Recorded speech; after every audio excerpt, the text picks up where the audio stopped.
Good evening అందరికీ. So ఈరోజు మనము waste management pollution related concepts చూద్దాము. సో అందులో ఫస్ట్ మనం ప్లాస్టిక్తోనే స్టార్ట్ చేద్దాం. సో దానికి ముందు మనము కొంచెం brief. So United nations conference on human environment నిన్న మనం చూసాము. ఇది ఏ ఇయర్ జరిగింది? 1972. సో 1972లో జరిగింది. ఎక్కడ జరిగింది? స్టాక్హోమ్. సో దీన్ని స్టాక్హోమ్ కాన్ఫరెన్స్ అని కూడా అంటారు. సో అది ఏ రోజు జరిగింది? 5th June. సో దాన్ని మనం వరల్డ్ ఎన్విరాన్మెంట్ డేగా సెలబ్రేట్ చేసుకుంటున్నాం. ఆ వరల్డ్ ఎన్విరాన్మెంట్ డే యొక్క థీమ్ ఏంటి? Land restoration, degradation and drought resilience. So అది ఎక్కడ జరిగింది year? World environment day Saudi Arabia. చెప్పాను కదా, desert Saudi Arabia. So next United Nations Convention to combat desertification ఎక్కడ జరుగుతుంది year? Saudi Arabia. Same desertification Saudi Arabia. So దీని తర్వాత మనం వైల్డ్ లైఫ్ ప్రొటెక్షన్ యాక్ట్ తీసుకొచ్చాము. సో ఇది సరిపోవట్లేదు అని ఫీల్ అయ్యి environment protection act. So environment protection act మనం ఒకటి తీసుకొని రావడం జరిగింది. ఇది ఏ ఇయర్ చెప్పగలరా? 1986. సో ఇందులో కీ ప్రొవిజన్స్ అనేది మనం చూద్దాము ఎన్విరాన్మెంట్ ప్రొటెక్షన్ యాక్ట్. ఎందుకంటే మన సిలబస్లో లెజిస్లేషన్స్, లాస్ అనేది మెన్షన్ చేయడం జరిగింది. సో అందులో ఫస్ట్ మనం చూస్తే దీని కింద కొన్ని ఇన్స్టిట్యూషన్స్ ఫామ్ అయినాయి. అనేది ఫామ్ అయింది. ఒకటి genetic engineering appraisal committee. So కొంతమంది కన్ఫ్యూజ్ అవుతారు, ఇది బయోడైవర్సిటీ యాక్ట్ కింద వచ్చిందేమో అని అనుకోని. కానీ దేని కింద వచ్చింది? Genetic engineering appraisal committee. So ఇది జిఎం క్రాప్స్కి అప్రూవల్ ఇచ్చేది జెనెటిక్ ఇంజనీరింగ్ అప్రైజల్ కమిటీ. ఇది ఒక statutory body formed under the environmental protection act. Next ఇంకోటి సెంట్రల్ గ్రౌండ్ వాటర్ అథారిటీ. ఇది కూడా ఎన్విరాన్మెంటల్ ప్రొటెక్షన్ యాక్ట్ కిందే రావడం జరిగింది. సో నెక్స్ట్ ఇంకేముంటాయి ఎన్విరాన్మెంటల్ ప్రొటెక్షన్ యాక్ట్ కింద? సో ఈ వేస్ట్ మేనేజ్మెంట్కి సంబంధించి ఏమైనా రూల్స్ అనేది వీళ్ళు తీసుకొని రావచ్చు. సో దాంట్లో భాగంగానే solid waste management rules, plastic waste management rules,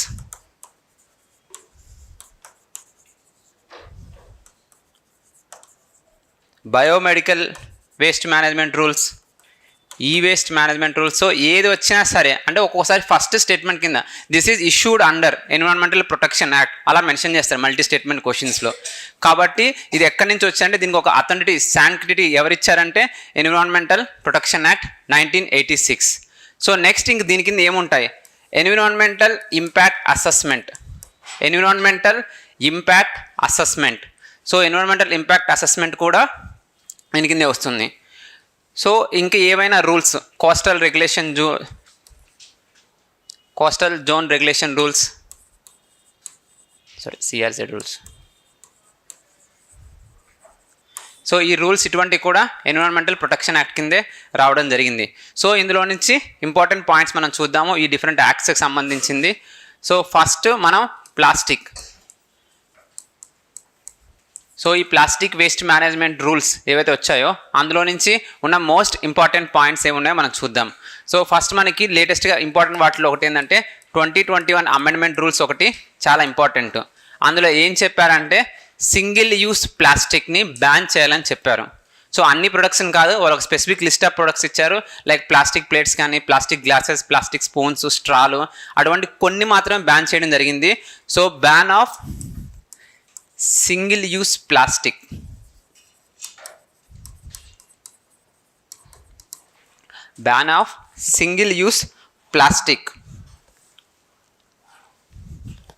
from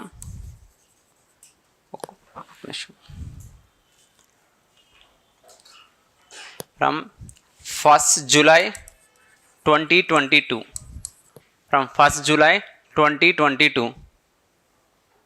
PPTs share చేస్తాను, ఇంకా అప్డేట్ చేస్తున్నాం కాబట్టి ఇంకొన్ని ఎక్స్ట్రా పీపీటీలు ఇస్తున్నాము. అందుకని ఒకేసారి అన్ని షేర్ చేద్దామని ఆగాను. అంటే పీపీటీ లేదు, నిన్న ఇవ్వలేదు, నిన్న మీ క్లాస్లో చూసాము. ఒకేసారి అన్ని అప్డేట్ చేసి ఒకేసారి ఎన్విరాన్మెంట్ కింద ఇద్దామని ఆగాము. యాక్చువల్లీ ఈరోజు కొన్ని యాడ్ చేస్తాం, రేపు ఇంకొన్ని యాడ్ చేస్తాను. సో అన్నీ ఒకేసారి షేర్ చేస్తాం పీపీటీలు. సో ఒకటి ban of single use plastic, ఇది ఒకటి. Next thickness of the cover. మనమైతే ప్లాస్టిక్ క్యారీ బ్యాగ్స్ వాడతాం, thickness of the plastic carry bag should be not less than ఎంత, ఎవరైనా చెప్పగలరా? 120 microns with effective from 31st December 2022. 31st December 2022. So ఇప్పుడు ఉన్న thickness of the bags ఏవైతే కవర్లు ఉన్నాయో అవి మినిమం 120 microns అనేది ఉండాలి. సో మినిమం ఎక్కువ థిక్నెస్ ఎందుకు పెడతామంటే థిక్నెస్ పెరిగితే కవర్ ఎక్కువ కాస్ట్ పెరుగుతుంది. సో దానివల్ల షాప్ కీపర్స్కి ఫ్రీగా కవర్ ఇవ్వడం అనేది అన్వైబుల్ అయింది. సో 1-2 రూపాయలు ఎక్స్ట్రా పెట్టారంటే మన వాళ్ళు కవర్ తీసుకోరనేసి మనమే చాలా షాపింగ్ మాల్స్ చూస్తాం, సార్ ఎక్స్ట్రా కవర్ కావాలని అడుగుతారు, వద్దులే రెండు పట్టేసుకెళ్ళిపోతా అంటారు. అదే ఫ్రీకి ఇస్తారంటే లేస్తారు, ఒకటి ఇంకోటి కూడా ఇచ్చినా పర్లేదు సార్ అవసరం అయితే దారిలో అని మనం తీసుకుంటాం అనమాట. సో అందుకనేసి ఈ కాస్ట్ ఇంక్రీజ్ చేయడం జరిగింది. బట్ స్టిల్ ఇవన్నీ ఇంప్లిమెంట్ అవ్వట్లేదు. అందరూ తెలుసు ప్లాస్టిక్ గ్లాసెస్ ఏ షాప్కి వెళ్ళినా దొరుకుతుంటాయి. ప్లాస్టిక్ గ్లాసెస్ మనం మోస్ట్ నీడెడ్ ఖచ్చితంగా అందరు కొనుక్కుంటున్నాడు 2-3. సో ప్లాస్టిక్ గ్లాసెస్ ఉంటాయి, ప్లాస్టిక్ స్పూన్స్ ఉంటున్నాయి, ఏ ఫంక్షన్కి వెళ్ళినా కనిపిస్తున్నాయి. సో పేరుకైతే బ్యాన్ అయినాయి కానీ అన్నీ ఉంటున్నాయి. సేమ్ సన్న కవర్స్ కూడా ఇప్పటికీ దొరుకుతూనే ఉన్నాయి. సో బట్ స్టిల్ ఇది బ్యాన్ చేయడం జరిగింది. సో ఇది ఒకటి. ఇవి 2021కి సంబంధించి. నెక్స్ట్ 2024కి సంబంధించి కొన్ని వెరీ ఇంపార్టెంట్ అప్డేట్స్ ఉన్నాయి. ఎగ్జామ్లో అడిగే ఛాన్స్ కూడా చాలా ఎక్కువ ఉంది. సో అందులో ఫస్ట్ వన్ ఏంటంటే వీళ్ళు ప్లాస్టిక్స్ని 2 టైప్స్గా డివైడ్ చేస్తారు. ఒకటి biodegradable plastics,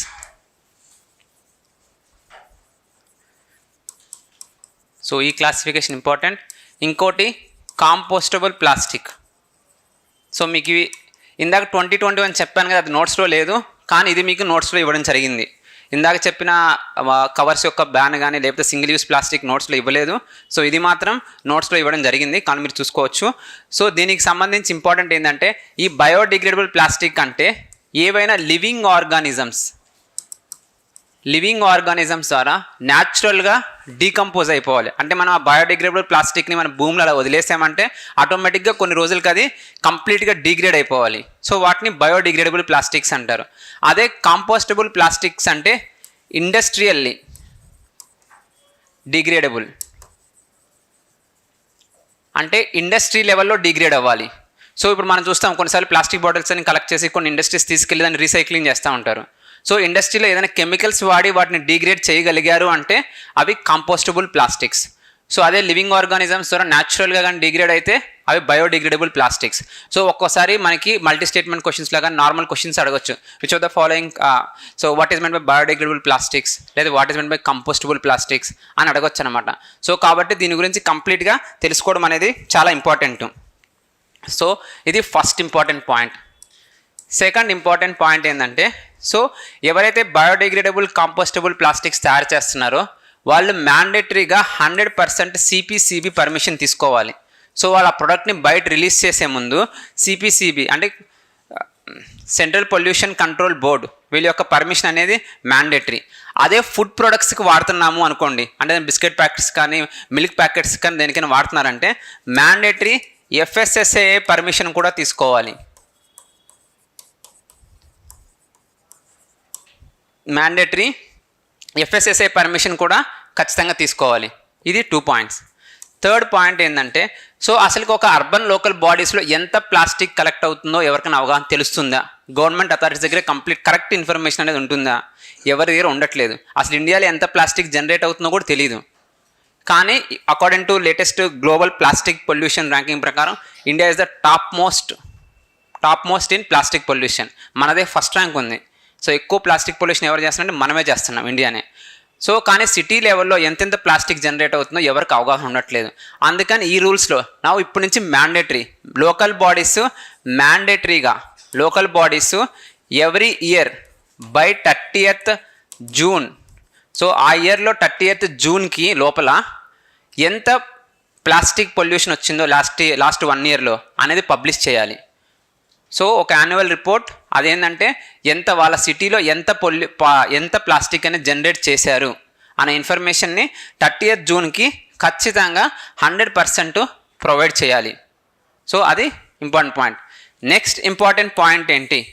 so extended producer responsibility అనే కాన్సెప్ట్ మీరు విని ఉంటారు అనుకుంటున్నాను. ఎక్స్టెండెడ్ ప్రొడ్యూసర్ రెస్పాన్సిబిలిటీ యాక్చువల్లీ ఏదైనా వేస్ట్ జనరేట్ అవుతుందో దాన్ని మళ్ళీ కలెక్ట్ చేసి ప్రాసెసింగ్ చేయడం అనేది పెద్ద ఛాలెంజ్ అయిపోతుంది. ఎందుకు ఛాలెంజ్ అయిపోతుందంటే సివిక్ బిహేవియర్ అస్సలు లేదు. మన తిన్న చాక్లెట్ కవర్స్ కానీ తిన్న పేపర్స్ కానీ ఎక్కడ పడితే అక్కడ పడేస్తున్నాం. ప్రాపర్గా సెగ్రిగేషన్ చేసి డిస్పోజల్ అస్సలు చేయట్లేదు. సరే కష్టపడి సెగ్రిగేట్ చేసి డిస్పోజల్ చేద్దామనేసి మనం చెత్తవాడికి ఇచ్చామంటే వాడు అన్నిటిని మళ్ళీ కలిపేస్తాడు. సరే కలిపేవాడికి సరిగ్గా డంప్యాడ్కి తీసుకెళ్తాడా అంటే లేదు, సగం దారిలోనే పడిపోద్ది. సరే నెక్స్ట్ రోజు మళ్ళీ వాడే కలెక్ట్ చేస్తాడు దాన్ని, మళ్ళీ ఇంకో సగం పడేస్తూనే ఉంటాడు. సో ప్రాపర్ ఈ సెగ్రిగేషన్, ట్రాన్స్పోర్టేషన్, ప్రాసెసింగ్ అనేది లేనే లేదు. సో వాళ్ళు అందుకని ఏం చేశారంటే ఎవరైతే ప్లాస్టిక్ని తయారు చేస్తున్నారో, ఎవరైతే ప్లాస్టిక్ ప్రొడక్ట్స్ అమ్ముతున్నారో వాళ్ళకే రెస్పాన్సిబిలిటీ ఇవ్వడం జరిగింది. సో ఈ ఎక్స్టెండెడ్ ప్రొడ్యూసర్ రెస్పాన్సిబిలిటీ అనేది ఇప్పుడు అన్ని రకాల వేస్ట్ మేనేజ్మెంట్లో ఉండడం జరిగింది. అది ఈ వేస్ట్ కానీ, సాలిడ్ వేస్ట్ కానీ, ప్లాస్టిక్ వేస్ట్ కానీ అన్నింటిలోనే ఎక్స్టెండెడ్ ప్రొడ్యూసర్ రెస్పాన్సిబిలిటీ ఇప్పుడు మ్యాండేటరీ చేశారు. సో అందులో ఎక్స్టెండెడ్ ప్రొడ్యూసర్ సపోజ్ మనం ఎలక్ట్రానిక్స్ చూస్తున్నాం, ఇప్పుడు చూస్తాం మీ మొబైల్ రిటర్న్ ఇవ్వండి, 1000 రూపీస్ డిస్కౌంట్ ఇస్తాము, 2000 డిస్కౌంట్ ఇస్తాము. అది ఎందుకంటే వాళ్ళకి టార్గెట్స్ ఉన్నాయి. ఇప్పుడు ఖచ్చితంగా వాళ్ళు వాళ్ళు ప్రొడ్యూస్ చేసిన వాళ్ళు తయారు చేసిన ప్రొడక్ట్స్కి యొక్క వేస్ట్ మళ్ళీ వాళ్ళే కలెక్ట్ చేయాలి. సో అట్లీస్ట్ ఎవడో కూడా కలెక్ట్ చేస్తున్నాడు. గవర్నమెంట్ ఎలా మున్సిపల్ బాడీస్ చేయలేకపోతుంది, మనము చేయలేకపోతున్నాం. సరే కంపెనీస్ కాబట్టి వాళ్ళు ప్రొఫెషనల్గా యాక్ట్ చేస్తారు కాబట్టి ఆ రెస్పాన్సిబిలిటీ వాళ్ళకే ఇచ్చాం. సో ఇప్పుడు ఈ ప్లాస్టిక్ కూడా ఎక్స్టెండెడ్ ప్రొడ్యూసర్ రెస్పాన్సిబిలిటీ ఎవరైతే ప్రొడ్యూసర్స్ కానీ, మ్యానుఫ్యాక్చరర్స్ కానీ ఎవరైతే ఉంటారో వాళ్ళకి రెస్పాన్సిబిలిటీ ఇచ్చి టార్గెట్స్ ఇవ్వడం జరిగింది. ఏంటి ఆ టార్గెట్స్ అంటే 70% కలెక్ట్ చేయాలి బై 2022-23, 100% ఫ్రమ్ 2023-24. ఈ టార్గెట్స్ నెంబర్స్ వెరీ ఇంపార్టెంట్. అంటే లాస్ట్ ఇయర్ నుంచి 100% కలెక్షన్ అనేది ఉంది. సో లాస్ట్ ఇయర్ నుంచి 100% కలెక్షన్ అనేది ఉంది. సో ఈ నెంబర్స్ అనేది చాలా ఇంపార్టెంట్. ప్లాస్టిక్ సంబంధించిన వాటిలో ఈ నెంబర్స్ అనేది చాలా ఇంపార్టెంట్. సో ఇవి ప్లాస్టిక్ వేస్ట్ మేనేజ్మెంట్ రూల్స్ సంబంధించి most important points. So next మనం ఒకేసారి అన్ని లాస్ చూద్దాం. సాలిడ్ వేస్ట్, ఈ వేస్ట్ మళ్ళీ కాకుండా అన్నీ ఒకేసారి చూద్దాము. సో ఇవి ప్లాస్టిక్ వేస్ట్లో ఉన్న మోస్ట్ ఇంపార్టెంట్ పాయింట్స్. సో ఇవి నెక్స్ట్ మనం చూస్తే solid waste management rules. So ఇందులో క్వశ్చన్ అడిగే ఛాన్స్ ఏముంది అని మనం చూస్తే ఒకటి మోస్ట్ ఇంపార్టెంట్ క్వశ్చన్ అడిగే ఛాన్స్ ఉంది. That is classification of waste. So మిగతా పాయింట్స్ మీరు చూసుకోండి అది ఎలా ఉంటాయి, టార్గెట్స్ ఏందనేది. సో మనకైతే ఇంపార్టెంట్ ఏంటంటే ఆ వేస్ట్ని క్లాసిఫై చేస్తారు. 3 రకాలుగా క్లాసిఫై చేశారు. ఒకటి డ్రై, ఇంకోటి వెట్, మూడోది hazardous waste from domestic purpose. So non-degradable, wet అంటే డిగ్రేడబుల్ కూడా, బయోడిగ్రేడబుల్. సో వెట్లో బయోడిగ్రేడబుల్ కూడా అంటారు క్లాసిఫికేషన్స్లో. సో ఇట్లా వేస్ట్ని కొన్నిసార్లు అడుగుతారు. Under solid waste management it is classified into different how many categories. వేస్ట్ని ఎన్ని రకాల కేటగిరీస్ చేశారంటే 3 టైప్స్గా క్లాసిఫై చేశారు. సో ఇది ఇక్కడ ఇంపార్టెంట్. ఒకటి important point solid waste manage. మిగతా అన్ని జనరల్ రూల్స్, మున్సిపాలిటీ కలెక్ట్ చేయాలి, ఎవరైనా పే చేయకపోతే పనిష్మెంట్ పెనాల్టీస్ ఇంపోజ్ చేయాలని ఉంటాయి, అవి మీరు చూసుకోండి. నాకు తెలిసిన మోస్ట్ ఇంపార్టెంట్ పాయింట్ మాత్రం ఇదే.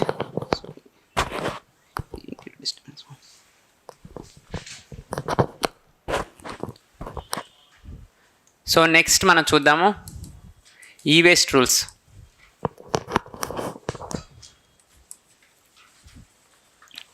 Next most important e waste rules. So ఈ వేస్ట్లో ఇండియా ర్యాంక్ ఎవరైనా చెప్పగలరా? ఇండియా ఎంత ఈ వేస్ట్ జనరేట్ చేస్తుందో? India 3rd rank actually. Amount of e waste generate worldwide చూస్తే మనది 3rd ర్యాంక్. లీడింగ్ ప్రొడ్యూసర్ ఏ స్టేటు? మహారాష్ట్ర. ఈ వేస్ట్లో లీడింగ్. ప్లాస్టిక్ వేస్ట్లో leading producer Goa. Per capita బేసిస్లో గోవా. యాక్చువల్ దానికి సరైన ఇన్ఫర్మేషన్ కూడా లేదు, బట్ ఉన్న దాంట్లో గోవా లీడింగ్ ప్రొడ్యూసర్. సో ఇందులో ఇంపార్టెంట్ పాయింట్స్ ఏంటి లేటెస్ట్గా వచ్చిన ఈ వేస్ట్ రూల్స్ అని చూస్తే, ఒకటి ఎక్స్టెండెడ్ ప్రొడ్యూసర్ రెస్పాన్సిబిలిటీ టార్గెట్స్. ఏమున్న ఎక్స్టెండెడ్ ప్రొడ్యూసర్ రెస్పాన్సిబిలిటీ టార్గెట్స్ అంటే సో వీళ్ళు ఏంటంటే ఇందులో ఎవ్రీ 2 yearsకి ఒకసారి 10% అనేది ఇంక్రీజ్ చేస్తూ పోతూ ఉంటారంట. సో అందులో 60% ఎప్పుడెప్పుడు అంటే 2023, 24, 2024, 25, 70% 2025, 26, 2026, 27, 80% 2027, 28, 2028, 29. ఇవి extended producer responsibility targets. So మనము ఇంతకుముందు ఇలాంటి ఆబ్లిగేషన్స్ కొన్ని మనము బయోఫ్యూయల్స్లో కూడా చూసాము. ఊరికే రీకలెక్షన్ లాగా బయోఫ్యూయల్స్ టార్గెట్స్ కానీ మనకు గుర్తొస్తే బయో ఇథనాల్ టార్గెట్ ఏంట 20% బై 2025. So biodiesel 5% by 2030. అలానే కంప్రెస్డ్ బయోగ్యాస్ టార్గెట్స్ కూడా మనం చూసాం క్లాసెస్లో. కంప్రెస్డ్ బయోగ్యాస్ టార్గెట్స్ ఎప్పుడు నుంచి స్టార్ట్ అవుతుంది? నెక్స్ట్ ఇయర్ నుంచి స్టార్ట్ అవుద్ది, 2025, 26 నుంచి. సో 2025, 26కి ఎంత కంప్రెస్డ్ బయోగ్యాస్ టార్గెట్? 1%. ఆ తర్వాత ఇది 3%, తర్వాత 4%, తర్వాత 5% కంప్రెస్డ్ బయోగ్యాస్ టార్గెట్స్. అలానే సస్టైనబుల్ ఏవియేషన్ ఫ్యూయల్స్ టార్గెట్స్ కూడా మనం చూసాము. 2027కి 1%, 2028కి 2%. సో అందులో డొమెస్టిక్ ఏరోప్లేన్స్కి ఉందా, ఎయిర్ ఫ్లైట్స్కి ఉందా టార్గెట్స్? లేవు. ఓన్లీ ఇంటర్నేషనల్ ఫ్లైట్స్కి మాత్రమే ఆ టార్గెట్ ఉండడం జరిగింది. సో అవి టార్గెట్స్. సో అట్లానే ఈ టార్గెట్స్ అనేది ఎక్కువ మనల్ని కన్ఫ్యూజ్ చేస్తాయి అనమాట. ప్లస్ వాళ్ళ యొక్క ఫోకస్ అనేది ఎక్కువ నెంబర్స్ మీదే ఉండడం జరుగుతుంది. సో నెక్స్ట్ ఈ సోలార్ వేస్ట్లోకి రీసెంట్గా solar cells, solar PV cells కూడా యాడ్ చేశారు. సో ఎలక్ట్రానిక్ వేస్ట్లో ఇప్పుడు నుంచి ఇది యాక్చువల్లీ పిఐబిలో సపరేట్గా ఒక లైన్లో మెన్షన్ చేయడం జరిగింది. ఫస్ట్ 2016లో ఇచ్చారు రూల్స్, మళ్ళీ 2023లో అమెండెడ్ రూల్స్ రిలీజ్ చేశారు. అమెండెడ్ రూల్స్ రిలీజ్ చేసి ఇంతకుముందు 16 ప్రొడక్ట్స్ అట్లా ఉంటే ఇప్పుడు ఆల్మోస్ట్ 100+ ప్రొడక్ట్స్ని 106 ప్రొడక్ట్స్ని ఈ వేస్ట్ మేనేజ్మెంట్ రూల్స్ కింద తీసుకొచ్చి మోస్ట్ ఇంపార్టెంట్ వాళ్ళు స్పెషల్గా మెన్షన్ చేసింది ఏంటంటే సోలార్ పీవీ సెల్స్ని కూడా ఈ వేస్ట్ కింద కన్సిడర్ చేస్తాము. ఎందుకంటే మన సోలార్ ఎనర్జీ మ్యానుఫ్యాక్చరింగ్ అనేది చాలా ఎక్కువ అయిపోతుంది. అలా మ్యానుఫ్యాక్చరింగ్ అనేది ఎక్కువ అయిపోతుంది కాబట్టి సో ఆ వేస్ట్ ఎక్కువ క్రియేట్ అయ్యింది. ఈ వేస్ట్ని ఏ విధంగా మనం కంట్రోల్ చేయాలి. సో ఈ సోలార్ సెల్స్ మ్యానుఫ్యాక్చరింగ్ సంబంధించి మనం ఒక స్కీమ్ చూసాం. అంటే ఎక్కువ చైనా నుంచి ఇంపోర్ట్ చేసుకుంటున్నాం 80%, దీనివల్ల చాలా ప్రాబ్లమ్స్ వస్తున్నాయి. అందుకని ఒక పిఎల్ఏ స్కీమ్ ఉంది, performer linked incentive scheme for high efficiency PV modules అనేసి. సో దాని బడ్జెట్ రఫ్గా అయినా ఎగ్జాక్ట్ చెప్పాల్సిన అవసరం లేదు, ఒక 20,000 ఉంటుందా, 19,500 రఫ్లీ. అట్లీస్ట్ దగ్గర గుర్తుపెట్టుకోండి, 19,500 ఉంటుంది PLI performance linked incentive scheme for high efficiency PV మాడ్యూల్స్కి. సో హైయెస్ట్ సోలార్ ఎనర్జీ ఏ state? Rajasthan. Wind energy Gujarat. So మనం ఇది కాకుండా ఆఫ్ షోర్ విండ్ ప్లాంట్స్ పెడుతున్నాం, గుర్తుంటే ఆఫ్ షోర్ విండ్ ప్లాంట్స్ పెడుతున్నాం. ఎక్కడెక్కడ? గుజరాత్, తమిళనాడులో పెడుతున్నాం. ఒక్కొక్కటి 500 మెగావాట్స్. సో దీనికోసం ఒక వైబిలిటీ గ్యాప్ ఫండ్ అనేది రీసెంట్గా రావడం జరిగింది. సో ఎంత బడ్జెట్ ఏమని చెప్తారా? రఫ్లీ 7,450 అలా ఉంటుంది. అట్లీస్ట్ నెంబర్ ఐడెంటిఫై చేసినా పర్లేదు. సో దానికి గ్రిడ్ కనెక్షన్ ఇచ్చేది పవర్ గ్రిడ్ వాళ్ళే, దానికి గ్రిడ్ కనెక్షన్ ఇచ్చేది పవర్ గ్రిడ్ వాళ్ళే. సో దానికోసమే of sure wind energy rules 2023 కూడా తీసుకొచ్చారు. లీజ్ ఎందుకంటే సముద్రం అమ్మేలేరు కాబట్టి వాళ్ళు, ఇప్పుడంటే ల్యాండ్ అమ్మేస్తున్నాం, సోలార్ ప్లాంట్ పెట్టుకోవాలి, ల్యాండ్ తీసుకోండి, చీప్గా ఇస్తున్నారు మన వాళ్ళు. బట్ ఓషన్ ల్యాండ్ మనం అమ్మలేం కదా, అందుకనేసి అట్లా చేస్తున్నారు. సో లీజ్కి ఇస్తారు, అందుకని లీజ్ రూల్స్ కూడా తీసుకొని రావడం జరిగింది. సో అవి అలానే ఇటువంటి టార్గెట్స్ అనేది చాలా ఇంపార్టెంట్. సో డెఫినెట్గా ఫోకస్ చేయండి. ఇది కాకుండా ఇంకొకటి ఇంపార్టెంట్ పాయింట్ ఏంటంటే వీళ్ళు ఒక రూల్స్ పెట్టారు ఈ వేస్ట్లో. ఇప్పటి నుంచి హజారడస్ మినరల్స్ ఏవైతే ఉంటాయో వాళ్ళు ఇచ్చిన ఎగ్జాంపుల్స్ ఏంటంటే lead, mercury. Hazardous minerals lead and మెర్క్యూరీని మీరు ఈ ఎలక్ట్రానిక్ ఒక మ్యానుఫ్యాక్చర్లో తగ్గించండి. సో లెడ్, మెర్క్యూరీ ఏవైతే వాడుతున్నామో వీటి యొక్క లెవెల్స్ అనేది ఎలక్ట్రానిక్ వేస్ట్లో మనం తగ్గించాలి. సో ఎవరైనా వేస్ట్ కోసం ఒక ఇంటర్నేషనల్ కన్వెన్షన్ ఉంది, హజారడస్ వేస్ట్ మూవ్మెంట్ ఆఫ్ ద హజారడస్ వేస్ట్కి ఒక కన్వెన్షన్ ఉంది, basal convention. Very important, basal convention. ఇది స్పెషల్గా హజారడస్ వేస్ట్ మూవ్మెంట్ గురించే. యాక్చువల్లీ ఏం జరుగుతుంటుందంటే డెవలప్డ్ కంట్రీస్లో చాలా వేస్ట్ జనరేట్ అయ్యింది, ఎలక్ట్రిక్ వేస్ట్ కానీ ప్లాస్టిక్ వేస్ట్ కానీ జనరేట్ అయ్యింది. వాళ్ళు దాన్ని అక్కడ రీసైకిల్ చేయరు. ఒక షిప్ని ఎక్కించి అన్డెవలప్డ్ కంట్రీస్ లేదా ఇండియా లాంటి డెవలపింగ్ కంట్రీస్కి పంపిస్తారు.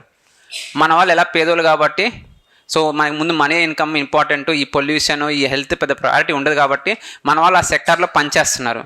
సో దీనివల్ల developed countries happy, they are safe. But మన మీద ఎక్కువ ఇంపాక్ట్ వస్తుంది హెల్త్ ఇష్యూస్ అనేది, మన మీద ఎక్కువ హెల్త్ ఇష్యూస్ వస్తున్నాయి. సో ఈ హజారడస్ వేస్ట్ని రెగ్యులేట్ చేయడానికే ఉన్న కన్వెన్షన్ బేసల్ కన్వెన్షన్. ఇందులో వాళ్ళు ఏం చేశారంటే తర్వాత సంథింగ్ అరౌండ్ 2000లోకి వచ్చేసరికి కంప్లీట్ బ్యాన్ అనే ఒక అమెండ్మెంట్ తీసుకొచ్చారు. యాక్చువల్లీ ఇందులో complete ban on the movement of the hazardous waste from one country to other country. India sign చేయలేదు, అది ఇండియా ఆ పాయింట్ని ఆ అమెండ్మెంట్కి సైన్ చేయలేదు మనం.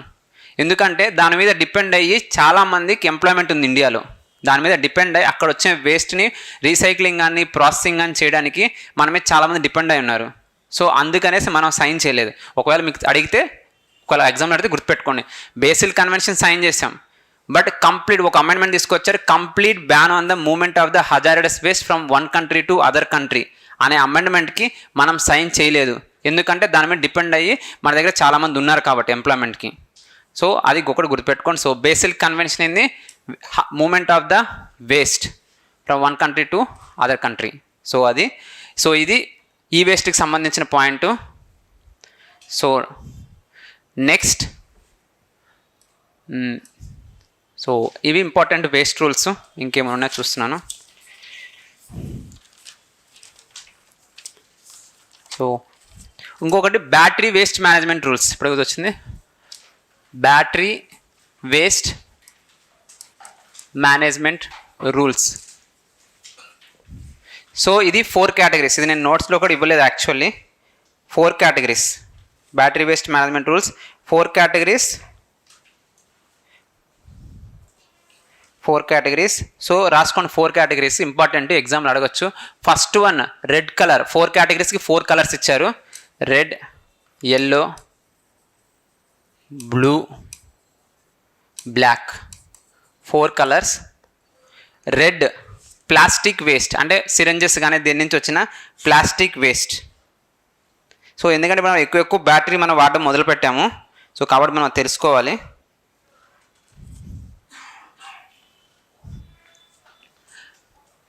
Plastic waste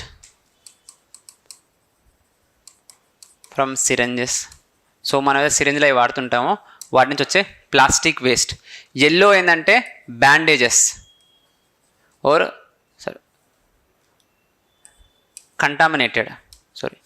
contaminated like bandage. So మనం బ్యాండేజ్ వేసుకుంటాం కదా, ఏదైనా దెబ్బ తాగితే బ్యాండేజ్ వేసుకుంటాం కదా, సో ఆ బ్యాండేజ్. సో నెక్స్ట్ ఒక నిమిషం, sorry biomedic. So okay sorry biomedical rules. అదే ఏంటో కన్ఫ్యూజ్ అవుతున్నాను, ఒక్క నిమిషం.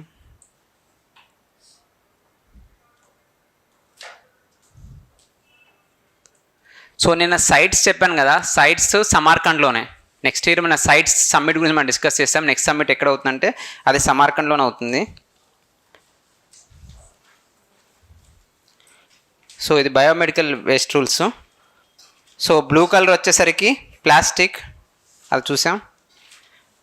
Yellow colour so contaminated waste like bandages. లేకపోతే ఇంత రాపండి, నేను రేపు అసలు చూసి చెప్తాను. యాక్చువల్లీ అది ఎక్కడో రాసుకున్నాను, రేపు చూద్దాం ఈ టాపిక్, ఈ రూల్స్ ఒకటి. సో నెక్స్ట్ దానికి మనం వెళ్దాము. సో ఇవి డిఫరెంట్ రూల్స్ సంబంధించినవి. సో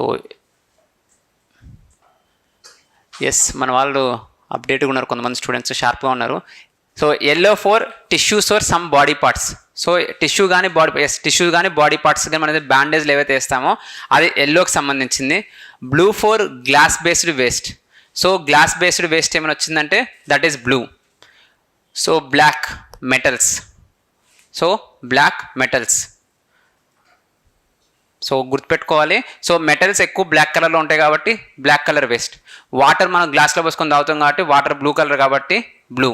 సో ఎల్లో, మనం ఏదైనా బ్యాండేజ్ చేసుకున్నామంటే కొన్ని రోజులకి అది ఎల్లో అయిపోతుంది, బ్లడ్ కొంచెం డ్రై అయిపోయినాక ఎల్లో అయిపోతుంది, ఎల్లో వేస్ట్. సో జస్ట్ మిగిలింది ప్లాస్టిక్ కాబట్టి plastic waste. So that is different colours. So ఇదే యాక్చువల్లీ ఈ బయోమెడికల్ వేస్ట్లో ఇంపార్టెంట్ అయిందే కేటగిరీస్. సో ఇది ఒకటి చూసుకోండి, 4 కేటగిరీస్. సో ఇది ప్లాస్టిక్ వేస్ట్ సంబంధించింది. సో ఇంకా మనము మన నోట్స్కి వద్దాము. ప్లాస్టిక్ వేస్ట్ వచ్చింది.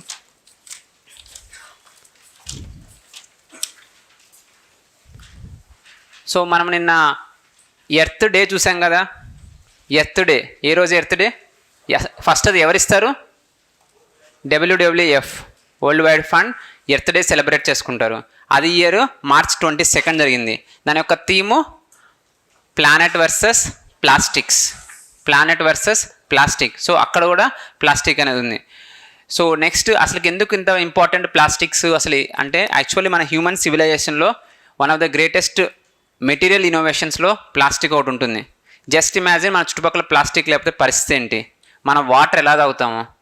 సో లేకపోతే మన పెన్స్ కానీ ఏదైనా ప్రతిదీ ఇప్పుడు ప్లాస్టిక్ మయం అయిపోయింది. సో ఫస్ట్లో ఒకప్పుడు మనం చూసామంటే వాటర్ తాగాలంటే మట్టితో చేసిన కుండలు కానీ గ్లాసులు కానీ లేదా ఆకులతో తాగేవాళ్ళు. High inefficient. ఒకటి కాస్ట్ ఎక్కువ ఉంటాయి, లేకపోతే కుండలు అంటే ఎప్పుడైనా పగిలిపోవచ్చు. సో దానివల్ల మన సివిలైజేషనే ఆగిపోయింది. ఒక్కసారి ప్లాస్టిక్ డిస్కవర్ అయినాక చీపెస్ట్ మెటీరియల్ దొరికింది. అన్ని రకాలుగా ఫ్లెక్సిబుల్, అన్ని రకాల ప్రొడక్ట్స్లో వాడుకోవచ్చు ఇప్పుడు. సో అంత చీప్ ప్రొడక్టు, అందులోనూ developing countries and undeveloped countries లాంటి మనకి మోస్ట్ ఇంపార్టెంట్. ఇప్పుడు మనం రిచ్ పీపుల్స్ చూసామంటే వాళ్ళలో గ్లాస్ బ్లేస్డ్ బాటిల్స్ ఉంటాయి వాటర్ తాగడానికి. సినిమాల్లో మన విరాట్ కోహ్లీ కానీ లేదా సినిమాల్లో హీరోస్ కానీ విరాట్ కోహ్లీ కానీ వాళ్ళు ఇల్లు చూసామంటే గ్లాస్ బాటిల్స్లోనే వాళ్ళు వాటర్ తాగుతారు. మనం అఫోర్డ్ చేసుకోగలమా? 100 రూపాయల బాటిల్ అంటే 100 సార్లు ఆలోచిస్తాం. 20 రూపాయల బాటిల్ లేదా అనేసి. సో ఇట్లాంటి బాటిల్ 10 సార్లు వాడుతుంటాం. మళ్ళీ అది డేంజరస్ అని తెలిసినా కూడా మళ్ళీ మనం అదే వాడతాం. సో ఎందుకంటే మన ఎకనామిక్ సిచ్యువేషన్, హెల్త్ ఇంపార్టెంటా మనీ ఇంపార్టెంటా అంటే ఇప్పుడు మన పరిస్థితికి మనీ ఇంపార్టెంట్. సో రిచ్ అయ్యే కొందు కాన్షియస్నెస్ పెరుగుతుంది. రిచ్ అయ్యే కొందు కాన్షియస్నెస్ పెరిగిద్ది. సో మనలాంటి అన్డెవలపింగ్ కంట్రీస్కే ప్లాస్టిక్ మోస్ట్ రిలవెంట్. దీనివల్ల పూర్ పీపుల్ యొక్క ఎంపవర్మెంట్ అనేది కూడా జరిగింది. సో ఇంతకుముందు వాళ్ళు ఒక బౌల్ కొనుక్కోవాలంటే చాలా కాస్ట్ అయ్యేది. 1000 రూపాయలు 2000 పెట్టి కొనాలి ఒక స్టీల్ బౌల్ ఏదైనా కొనుక్కోవాలంటే. ఇప్పుడు 10 రూపాయలు 20 రూపాయలు. లేకపోతే జెప్టో వాడో ఏదో ఫుడ్ కంపెనీ వాడు ఎవడో కూడా ప్యాక్ చేసి ఇస్తాడు. అదే ప్లాస్టిక్ని మనం ఎన్నో రోజులు వాడుకుంటాం పడేయకుండా. మన ఇంట్లో దాని 10 ఇయర్స్ కూడా ఉంటాయి ప్లాస్టిక్ ప్రొడక్ట్స్.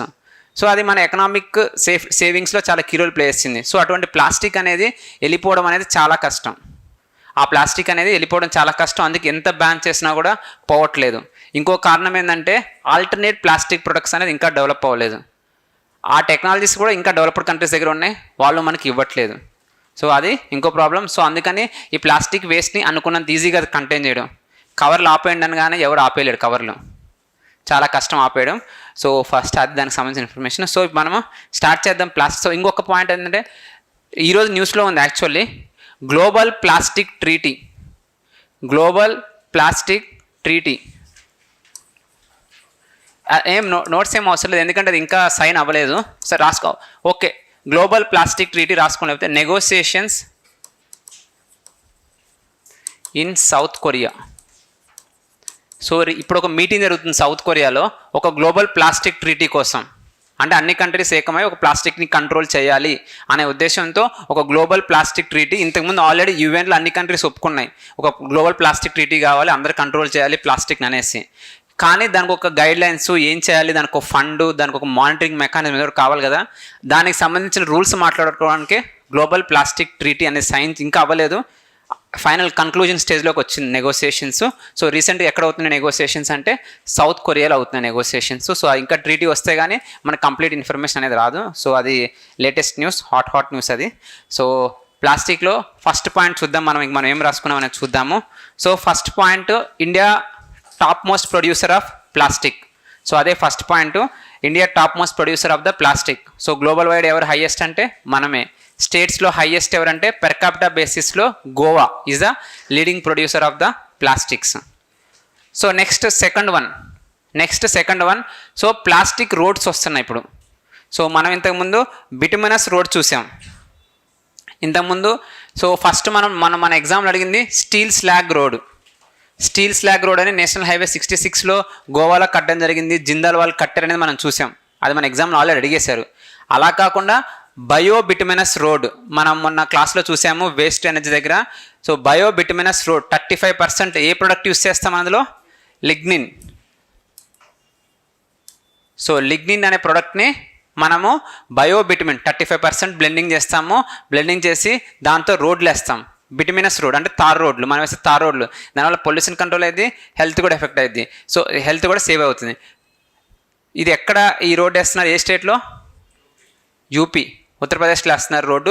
హైవే నెంబర్ 709 అనుకుంటా, నాకు గుర్తుండి 709 అనే హైవేలో ఈ biobituminous road very important, latest update అయితే అడిగే అవకాశం ఉంది కాబట్టి గుర్తుపెట్టుకోండి.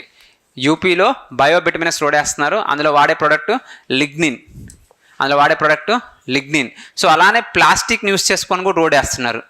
సో అది ఎక్కడంటే Jaipur military station became the second military station in India to have road made from the plastic waste. So plastic waste నుంచి ఒక రోడ్ అనేది తయారు చేస్తున్నారు, ఒక రోడ్ వేశారు. సో ఫస్ట్ ఎవరు అని మనం చూసామంటే, so in first Narangi military station in Guwahati. So అస్సాంలో ఫస్ట్ టైం రోడ్ వేశారు, ఆ తర్వాత జైపూర్ వాళ్ళు వేశారు రోడ్డు ప్లాస్టిక్తో. సో దాని గురించి important points, benefits of the plastic road, consume 15% less tar. So తక్కువ తారు కూడా తీసుకుంటుంది, ఎక్కువ స్ట్రాంగ్గా ఉంటుంది. మామూలు రోడ్లు 5 సంవత్సరాలు వస్తే ఇవి 10 సంవత్సరాలు వస్తాయంట. నెక్స్ట్ ఈ టెక్నాలజీ డెవలప్ చేసింది ఎవరు అనేది కూడా మెన్షన్ చేయడం జరిగింది లాస్ట్ పాయింట్లో. రాజగోపాలన్ వాసుదేవన్ అనే వ్యక్తి ఈ టెక్నాలజీని డెవలప్ చేశారు. సో మనం అనుకున్న రోడ్, ఇంతకుముందు రోడ్డు చూసాం కదా, ఏంటది బయోబిటుమినస్ రోడ్డు, దాన్ని ఎవరు టెక్నాలజీ డెవలప్ చేసింది? సిఎస్ఐఆర్ సంబంధించిన సెంట్రల్ రోడ్ రీసెర్చ్ ఇన్స్టిట్యూట్. మనం చూసాం సెంట్రల్, అదే even steel slag road technology కూడా డెవలప్ చేసింది వాళ్ళే, కాకపోతే వేసింది జిందాల్ వాళ్ళు. అక్కడ కూడా మన టెక్నాలజీ డెవలప్ చేసింది central road research institute plus Indian institute of petroleum. వీళ్ళు కలిపి ఆ బయోబిటుమినస్ రోడ్ అనేది వేయడం జరిగింది. సిమిలర్గా ఇప్పుడు ప్లాస్టిక్ వేస్ట్, ఈ టెక్నాలజీ డెవలప్ చేసింది రాజగోపాలన్ వాసుదేవన్. సో ఇవి. సో నెక్స్ట్ కీ ప్రొవిజన్స్, మన పాయింట్స్ ఏవైతే ఇంపార్టెంట్ అవి చూసాం ఆల్రెడీ ప్లాస్టిక్ వేస్ట్కి సంబంధించింది.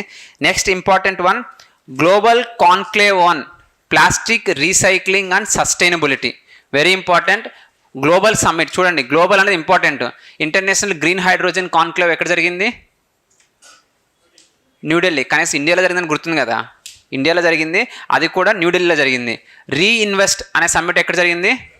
గుజరాత్లో జరిగింది. Green buildings international green building conference something చెన్నైలో జరిగింది, మనం చూసాం చెన్నైలో జరిగింది. సో అదేవిధంగా ఆల్కలైన్ సాల్ట్ వాటర్ నుంచి హైడ్రోజన్ తయారు చేసే టెక్నాలజీ ఐఐటి మద్రాస్ చెన్నై. చెప్పాను డీసాలినేషన్ ప్లాంట్స్ చాలా చెన్నై దగ్గర ఉంటాయి, అందుకే వాళ్ళే డెవలప్ చేశారనేసి. సో అవి చెన్నైకి సంబంధించినవి. సో ఇప్పుడు global conclave on plastic recycling and sustainability. So ఇక్కడ ఇంపార్టెంట్ ఒకటి ఎక్కడ జరిగింది? న్యూఢిల్లీలోనే జరిగింది. సో భరత మండపం ప్రగతి మైదాన్ అంటే అది న్యూఢిల్లీలోనే. సో అది యాక్చువల్లీ భరత మండపం కట్టింది G20 కోసం కట్టారు, అక్కడ జరిగింది. సో ఇది ఎవరు చేశారంటే all India plastic manufacturers association అంటే ఒక private association and the chemicals and petroleum association. So వీళ్ళు కలిసి పెట్టడం జరిగింది. సో ఈ అంటే ప్లాస్టిక్ బేస్డ్ కూడా ఒకటి ఇండియాలో సమ్మిట్ జరిగిందనమాట. So next fifth one global Pacific garbage patch. ఒక్కోసారి ఇది బాగా ట్రెండ్ అయిన న్యూస్లో ఉండేది ఎప్పుడు. సో అడిగితే అడగచ్చు. అంటే ఏం లేదు, పసిఫిక్ ఓషన్లో, ఎస్పెషల్లీ నార్త్ పసిఫిక్ ఓషన్లో ఏదో ఓషన్ కరెంట్స్ ఇలా తిరుగుతూ ఉంటాయో, ఇట్లా తిరుగుతూ ఉండే ఓషన్ కరెంట్స్ ప్లాస్టిక్ని అంతా తీసుకొని వచ్చి ఒక ప్లేస్కే పెట్టింది. సో అక్కడికి వెళ్ళామంటే ఒక ప్లాస్టిక్ ఐలాండ్ లా ఉంటుంది, అది మొత్తం ప్లాస్టిక్కి ఒక ల్యాండ్ సర్ఫేస్లా కవర్ చేసి ఉంటుంది. సో దాన్ని ఏమన్నారంటే గ్రేట్ పసిఫిక్ గార్బేజ్ ప్యాచ్ అని అంటారు. సో అది ఎక్కడ ఉంటుందంటే నార్త్ పసిఫిక్, అంటే చైనాకి యుఎస్ఏకి మధ్యలో ఉంటుంది ఈ great Pacific garbage patch. So ఇది అందుకంటే ఏం ఇన్ఫర్మేషన్ అవసరం లేదు. అది అంటే ఒక సెయిలర్స్ ఎవరైతే వెళ్తున్నారో చూసారు, అది ల్యాండ్ అనుకుని దగ్గరికి వెళ్తే మొత్తం ప్లాస్టికే ఉంది. సో అది. So next forever toxic report just ఎవరు ఇచ్చారనేది ఇంపార్టెంట్. గ్రీన్ పీస్ వాళ్ళు ఇచ్చారు. Forever toxic report Greenpeace. So next plastic overshoot day. So important అంటే నా దృష్టిలో ఇంపార్టెంట్, ఖచ్చితంగా మనం తెలుసుకోవాల్సిందే. ప్లాస్టిక్ ఓవర్షూట్ డే అంటే beyond the ability of the world or planet to plastic generate, అంటే beyond the ability of degradation of the plastic. ఎంత plastic so అది ఎట్లా ఉంటుందంటే మనం ఫుడ్ తినడం మొదలుపెట్టినప్పుడు, సో మనకి 10 స్వీట్లు ఇచ్చారు, మనం 5 తినగలం, ఇంకో 5 ఎక్స్ట్రా ఉంటాయి కదా. సో బియాండ్ కెపాసిటీ మనకు కావాల్సిన దానికంటే ఎక్కువ స్పీడ్స్ ఇవ్వడం జరిగింది. అలానే మన ప్లానెట్కి కావాల్సిన దానికంటే బియాండ్ ప్లాస్టిక్ జనరేట్ అయిందనమాట. సో ఆ జనరేట్ అయిన ప్లాస్టిక్లో మనము ఎంత డేలో వరకు వచ్చిన ప్లాస్టిక్ని మనం డిగ్రేడ్ చేయగలమని చూస్తే సెప్టెంబర్ 5th తర్వాత నుంచి ఏదైతే ప్లాస్టిక్ జనరేట్ అవుతుందో అదంతా ఎక్సెస్ ప్లాస్టిక్.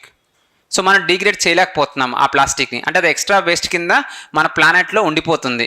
సో ఆ డేట్ ఏంటంటే సెప్టెంబర్ 5th, టీచర్స్ డే రోజు. జనాలందరికీ అవేర్నెస్ తీసుకొని రావాలి, ప్రతి టీచర్ కలిసి ప్లాస్టిక్ని కంట్రోల్ చేయండి అని అవేర్నెస్ తీసుకొని రావాలి. సో ఎందుకంటే ఓవర్ షూట్ దాడిపోతుంది కాబట్టి. సో అది September 5th. Environment day June 5th, గుర్తుపెట్టుకోండి. సో టెక్నాలజీ డే ఎప్పుడు? May 11th technology day. So దాని యొక్క థీమ్ ఏంటి? అట్లీస్ట్ రఫ్గా ఏదో ఒక్క వర్డ్ అని చెప్పండి.